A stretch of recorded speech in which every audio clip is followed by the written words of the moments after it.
Det her er historien om Grete. Grete, hun er en græshoppe. Se mine springben! Jeg elsker at hoppe. I historien, der får også Grete også 2 venner. Sneglene. Jens og Bodil. Jens, han er sådan en guldesnegl med et gult sneglehus. Vi skynder os lige så langsomt vi kan. Og Bodil, hun er en lidt mindre snegl med et rødt sneglehus. Ja, Jens, vi skynder os lige så langsomt vi kan. Altså, et sted på en vej er der en knirkende lyd, når det blæser. Lyden kommer fra en gammel rød havelåge. Bag havelågen er der et krat af brændenælder og et gammelt kroget æbletræ. Det er en hemmelig have. Der kommer ingen mennesker mere. Der er bare en masse højt græs og en gammel havestol, der er væltet for længe siden. Men når mørket sænker sig over haven, vokser en lyd ud af tusmørket. Først kommer den et sted fra. Så kommer den et andet sted fra. Først er der kun én. Men pludselig er der mange. Det er græshopperne. De spiller musik på deres vinger. Det er et helt orkester. Men der er en, der har helt sin egen melodi.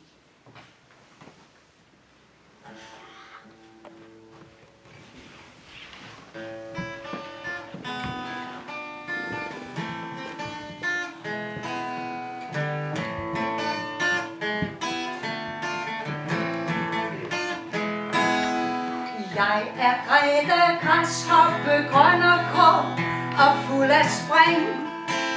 Salto med dobbelt skrue, jeg er hurtigere end min flue. Jeg hopper højt, jeg hopper højt. Jeg hopper højt, jeg hopper højt. Jeg hopper højt, jeg hopper højt. Jeg hopper højt, jeg hopper højt.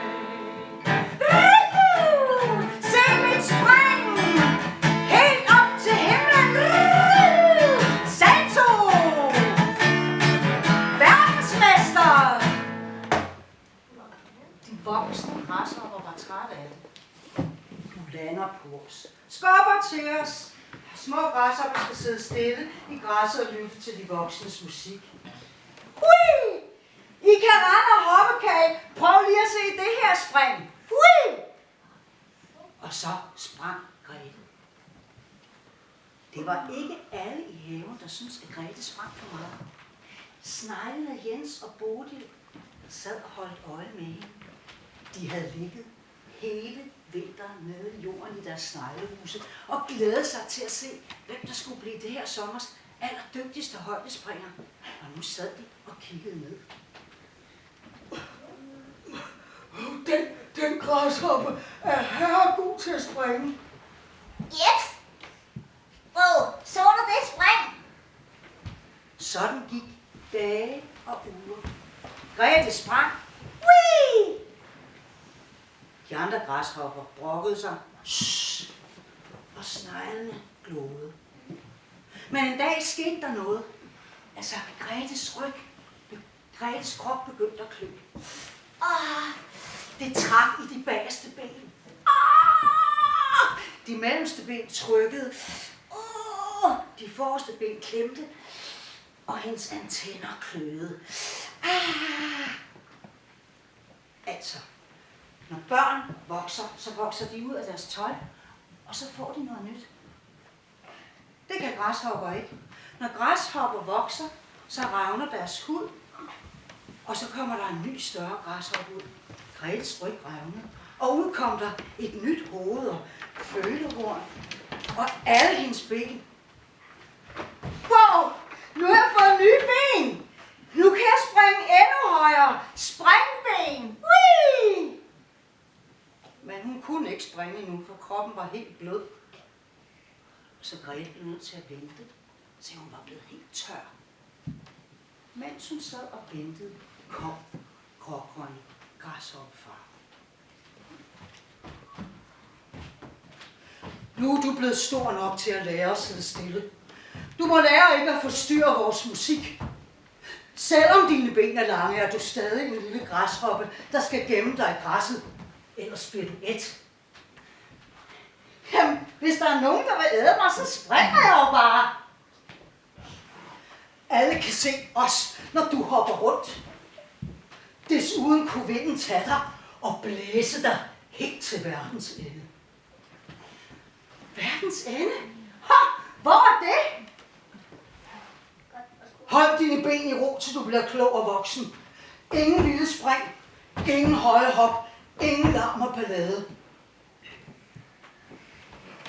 Sneglene kunne ikke forstå, hvorfor de ikke hoppede rundt. Hvorfor hopper hun ikke rundt?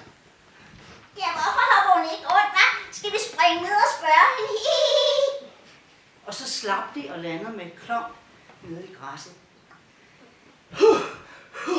Ja, Hallo, du der? Hvorfor springer du ikke rundt? Jeg hedder ikke du der. Jeg hedder Grete. Og hvem er I forresten? jeg hedder Jens, og det der, det er... Bodil! Hvad vi kom, fordi vi synes, du er herregod til at springe. Jeg kan du ikke lave sådan et kæmpe spring? Men så fortalte Grete om grågrønne far, græshoppefar, der havde sagt, at hun skulle vente med at springe, til hun var blevet klog og voksen. Og til sidst fortalte hun det mærkelige med verdens ende. Verdens ende? Det er vist meget langt væk. Ja, uha, og farligt. Jamen, jeg vil da hellere til verdens ende, end bare sidde her og vente på, at jeg bliver klog og voksen. Mener du virkelig det? Tør du virkelig springe til verdens ende? Ja, så er der fint fri for alt det skal ud. Hvis du virkelig mener det, må vi så ikke sende dig afsted sådan klar, parat, start!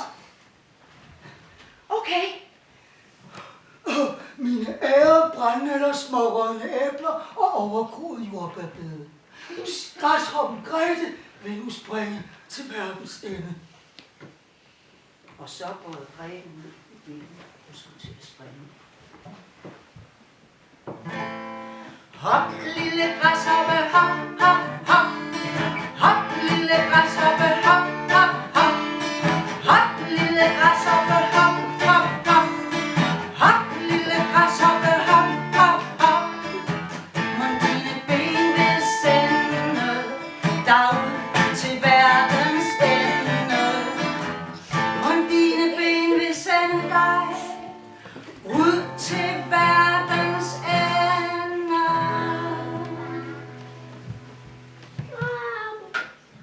Og så går Grete ned i benene og satte ind i et ordentligt spring. Nu kan I rende og hoppe. Nu tager jeg afsted til verdens ende. Whee! Hvor blev hun af? Jeg våger, hun lander. Skal vi følge efter hende, Jens? Og så forlod sneglene det gamle overgroede jordbærbed og den gamle have og den gamle havestol for at se, hvor Grete ville lande.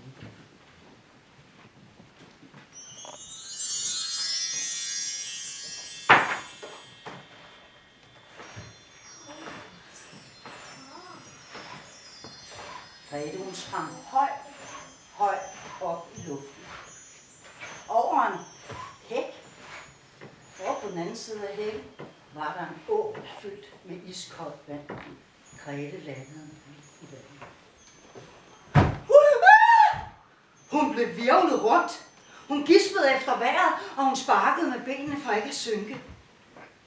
Et blad kom drivende forbi. Grete strakte sit ene ben ud og fik fat i bladet stil.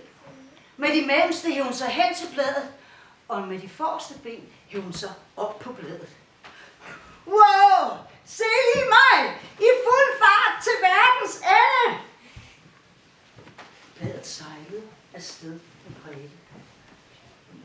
træer og buske gled hurtigt forbi inde på bredden. Men så hang Gretes blad fast i en gren, og hun kunne springe i land. Hun landede under et stort skrabbeblad. Der sov hun til næste morgen, hvor hun blev vækket. Pøl, Grete. Vi troede aldrig, at vi skulle indhente dig. Vi har endda skyndt os lige så langsomt vi kunne. Jamen prøv at se her. Måske er det her verdens ende. Nej, Grete. Prøv nu at se der.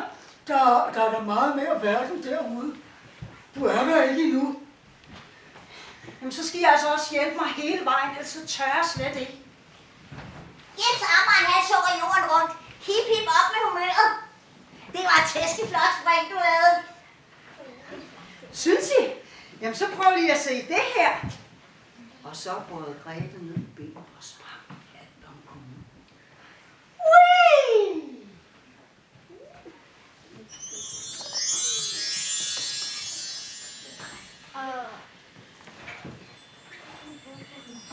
Hun sprang højt op i luften. Deroppe i luften, der er også andre, der flyver rundt. Fugle. Og en af dem var en svale. Den var på jagt efter små lækre insekter, den kunne fodre sine unger.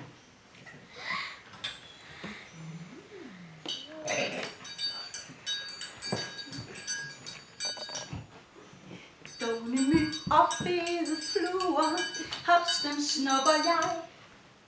Loften er mit spisekammer, svalen det er mig.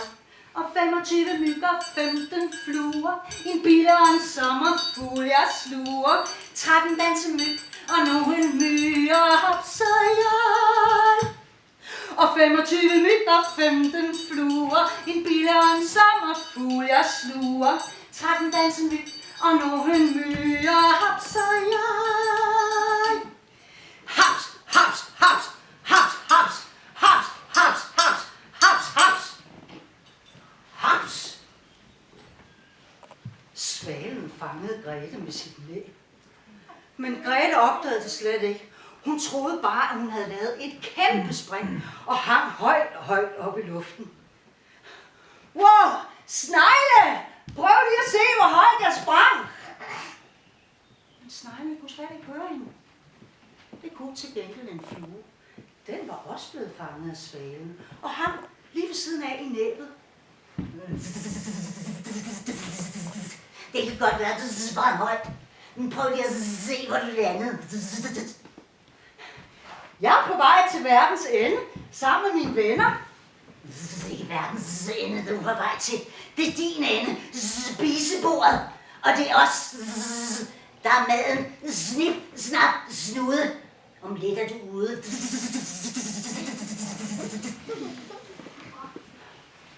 Nu forstod Grete det hele. Svalen styrede lige mod et hus.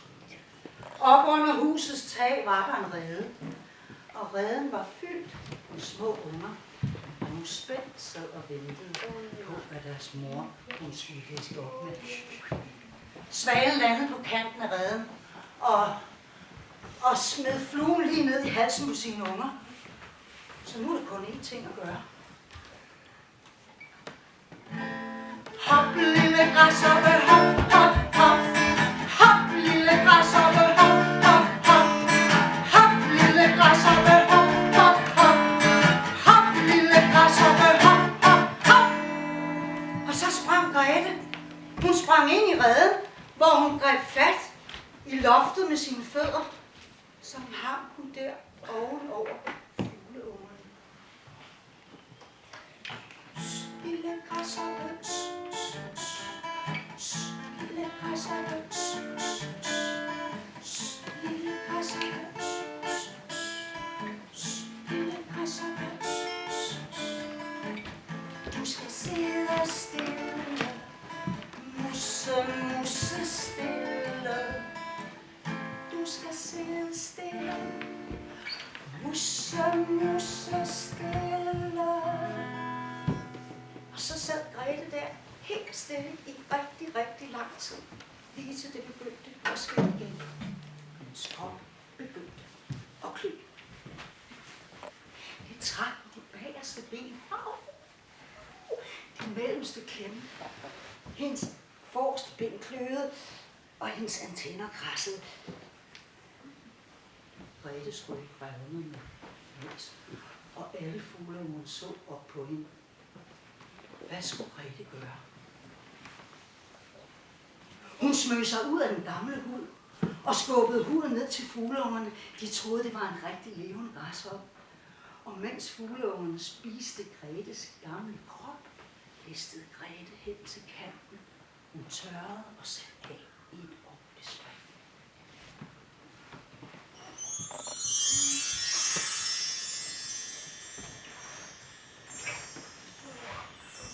Der er mange farer for en lille græshoppe. Og mange steder, man kan lande i en skov. Grete, hun fløj forbi en edderkop, der gerne ville have haft hende til aftensmad. Men der var nogle andre, der blev rigtig glade for at få besøg. For Grete landede nemlig midt i en myretue. Myrerne strømmede til fra alle sider og greb fat i hende. Slip mig! Lad mig være! De hæv og baksede den sprængende græshoppe ned i myretuen. Hvor skal vi hen? Hvad skal vi hen? Forbi et rum med mærkelige hvide æg. Lad mig være! Og ind gennem et rum, hvor døde edderkopper, biller, tusindben og græshopper lå i store stakke. Stop! Stop!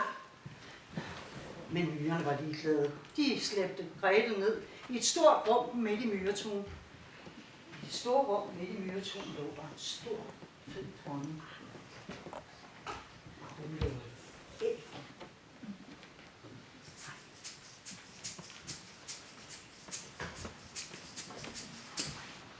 Jeg er myretuefrue, jeg bestemmer alt. Larver, pupper, æg, kalder mig deres majestæt. Jeg lægger æg, jeg lægger æg. Jeg lægger æg, jeg lægger æg. Jeg lægger æg, jeg lægger æg. Jeg lægger æg, jeg lægger æg. Nej, hvad er nu det? En græshoppe. Slå hende ihjel og bær hende ned i spisekammeret, inden hun laver alt for meget ballade med alt sit hopperi. Nej, jeg vil ikke dø. Hvad kan du egentlig andet end at hoppe? Kan du lave sukkervand til os hernede i myretuen? Nej. Kan du gøre rent her i myretuen? Nej. Det eneste, du egner dig til, er at blive til mad til vores myrelarver. Jeg har lært at sidde helt stille. Er der ikke et sted, hvor man kan sidde helt stille? Okay, du kan komme ned i æggekammeret og passe dem indtil de bliver til små larver. Men hvis du hopper en eneste gang, så slår vi dig ihjel! Sådan blev det. Sommeren gik. Grete vuggede æggene. Hun fodrede larverne. Hun passede pupperne uden at hoppe en eneste gang dybt ned i myretuens mørke. Men en dag skete det igen. Hendes ryg revnede, og ud kravlede der en endnu større græshoppe, som næsten ikke kunne være nede i æggekammeret. Men den nye krop var fin, men der var noget, der kløede på ryggen. Nej, nu har hun også fået vinger. Ganske rigtigt. På Gretes ryg var der vokset sådan 2 vinger ud, og når hun gned dem mod hinanden, kom der den smukkeste musik. Din musik forstyrrer både myrer og larver og æg, så vi kan ikke bruge dig længere her i tuen. Så i morgen skal du dø! Den nat spillede Grete som aldrig før. Hun spillede for at kalde på sine venner for at se, om de ikke kunne nå at hjælpe hende.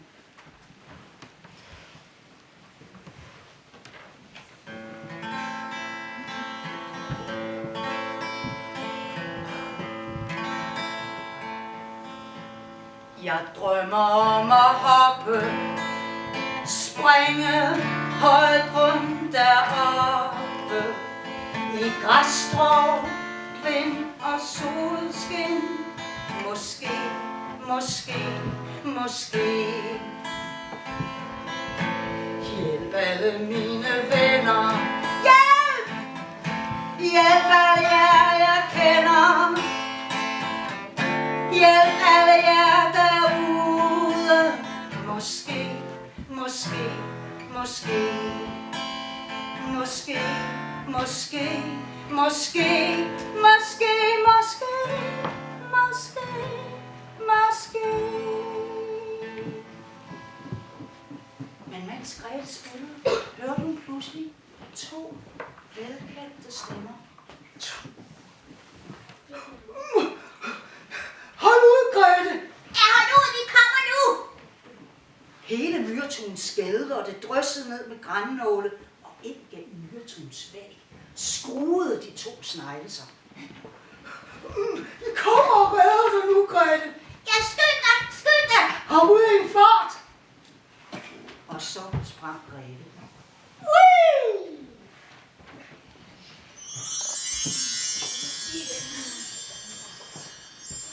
Hun sprang højt op, og deroppe fra, der kunne hun mærke, at hendes vinger fik hende til at svæve.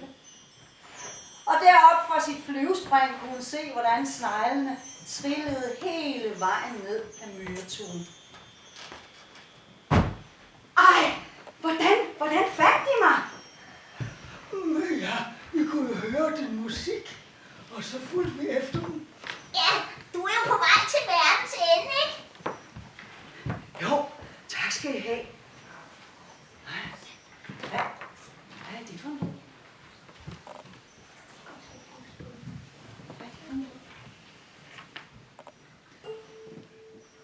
Først kom hun et sted fra.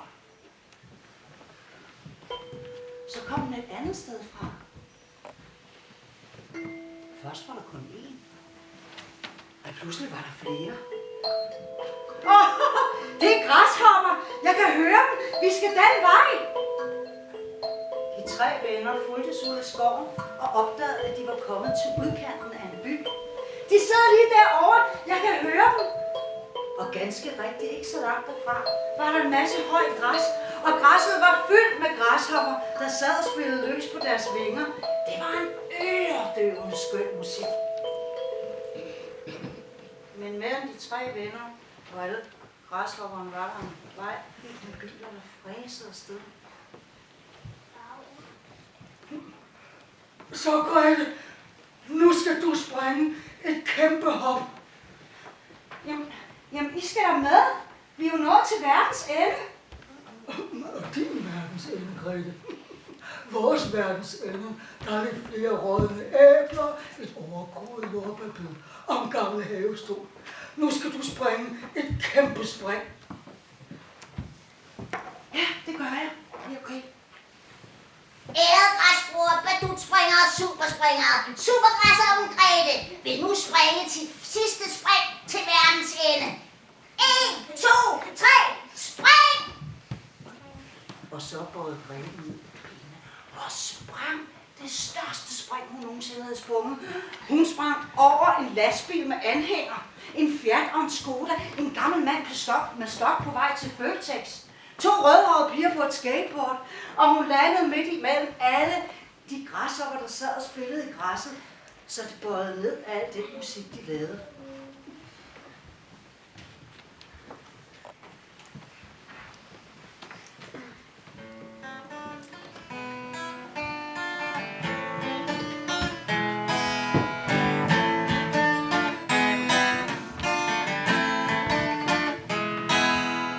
Jeg er Grete, græshoppe, grøn og grå og fuld af spring. Salto med dobbelt skrue, jeg er hurtigere end en flue. Jeg hopper højt, jeg hopper højt. Jeg hopper højt, jeg hopper højt. Jeg hopper højt, jeg hopper højt. Jeg hopper højt, jeg hopper højt.